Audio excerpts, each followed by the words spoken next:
দ্বীপাঞ্চল ভ্রমণ মানেই বিচ্ছিন্ন কোনো ভূখণ্ডে সাগর ও আকাশের দিগন্ত রেখায় অর্ধ চন্দ্রাকৃতি নৌকায় চড়ে মিলিয়ে যাওয়া।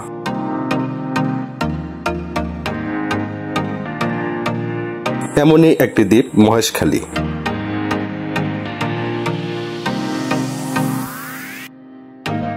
মহেশখালী বাংলাদেশের একমাত্র পাহাড়ি দ্বীপ। এটি বাংলাদেশের চট্টগ্রাম বিভাগের কক্সবাজার জেলা সদর থেকে 12 কিলোমিটার উত্তর পশ্চিমে বঙ্গোপসাগরের কোল ঘেঁষা ছবির মতো সুন্দর একটি দ্বীপ।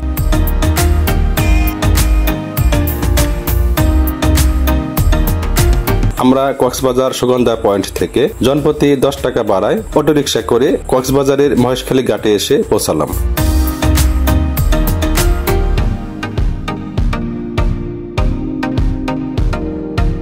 এখান থেকে জনপ্রতি নৌকায় 30 টাকা এবং জনপ্রতি স্পিড বোটে 100 টাকা দিয়ে খুব সহজেই মহেশখালীতে যাওয়া যায়। চলুন ঘুরে আসি মহেশখালী থেকে। আমরা এই নৌকায় করে মহেশখালীর উদ্দেশ্যে রওনা হই।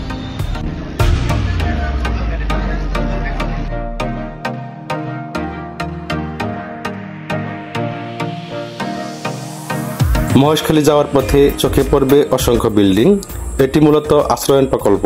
কক্সবাজার বিমানবন্দর সম্প্রসারণের কারণে 4500 পরিবারের পুনর্বাসনের জন্য নির্মাণ করা হয়েছে এই খুরুশকুল আশ্রয়ন প্রকল্প।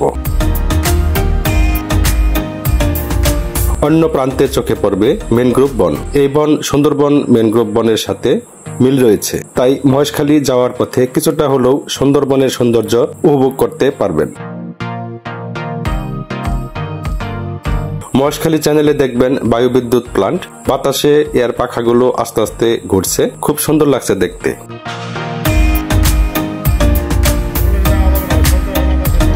অলরেডি আমরা মহেশখালী জেটি ঘাটে এসে গেছি। নৌকা থেকে নেমে এখানে অসংখ্য অটো দেখতে পারবেন।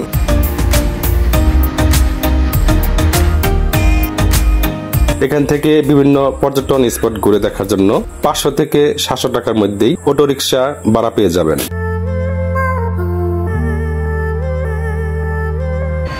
এই যে ব্রিজটি দেখতে পাচ্ছেন, এই ব্রিজটিকে বলা হয় শুটিং ব্রিজ। এই ব্রিজের দুপাশে যে গাছগুলো দেখছেন, এই গাছগুলো সুন্দরবনেও রয়েছে। এই স্থানটা সুন্দরবনের মতোই মনে হয়, ঠিক সেই রকম পাইন, গরান এবং গোলপাতা গাছ। আর এই গাছগুলোরও নিম্নাঞ্চল জোয়ারের পানিতে নিমজ্জিত হয় এবং এদেরও রয়েছে একই রকম শ্বাসমূল।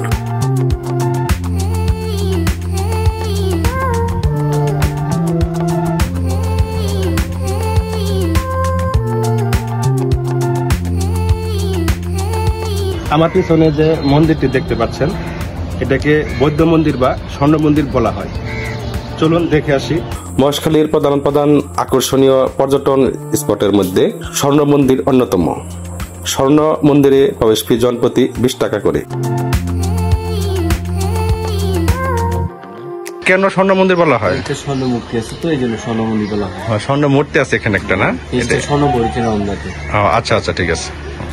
মহেশখালীর রাখাইনপাড়ায় বিখ্যাত এই বৌদ্ধ মন্দির, যা স্বর্ণ মন্দির নামে পরিচিত। এটি পর্যটকদের কাছে অন্যতম আকর্ষণ। এই স্বর্ণ মন্দিরের স্থাপত্য শৈলী অনেকটা বান্দরবনের স্বর্ণ মন্দিরের মতোই।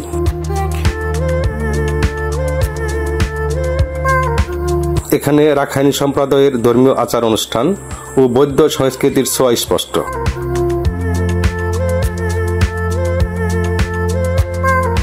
এখানে আসলে চোখে পড়বে সোনালী রঙের চূড়া, বৌদ্ধ ভিক্ষুদের ধ্যান আর শান্ত পরিবেশ, যা আপনাকে অন্যরকম এক অনুভূতি দেবে।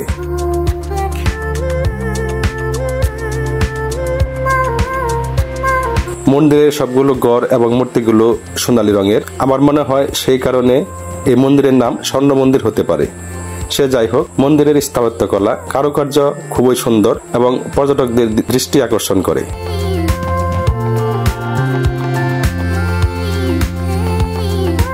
স্বর্ণ মন্দির দেখা শেষে গ্রামের ভিতর দিয়ে কিছু দূর এগুলেই ঝাউবনের দেখা পাবেন। এই ঝাউবন অত্যন্ত সুন্দর। ডানে এবং বামে অনেক দূর পর্যন্ত বিস্তৃত এই ঝাউবন।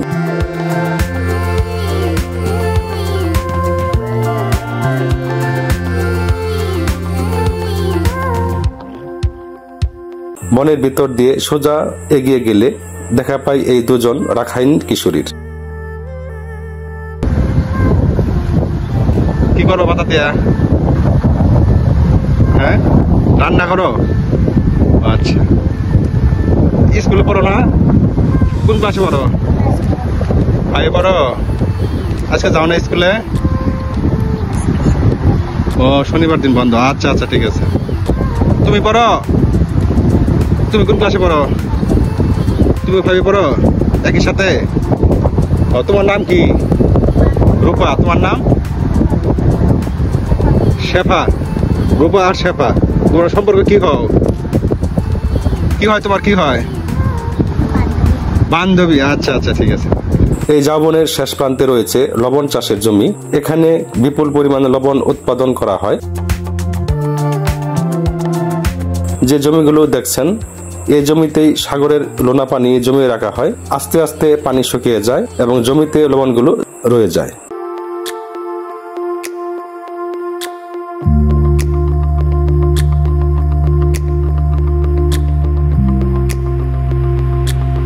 মহেশখালীতে অনেক বড় একটি শুটকির পাইকারি বাজার রয়েছে।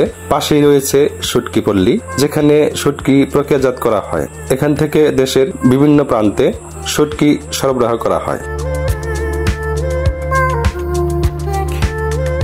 এখানে হিন্দুদের প্রার্থনার জন্য রয়েছে অতি প্রাচীন আদিনাথ মন্দির। আদিনাথ পাহাড়ের একেবারে চূড়ায় এ মন্দির অবস্থিত।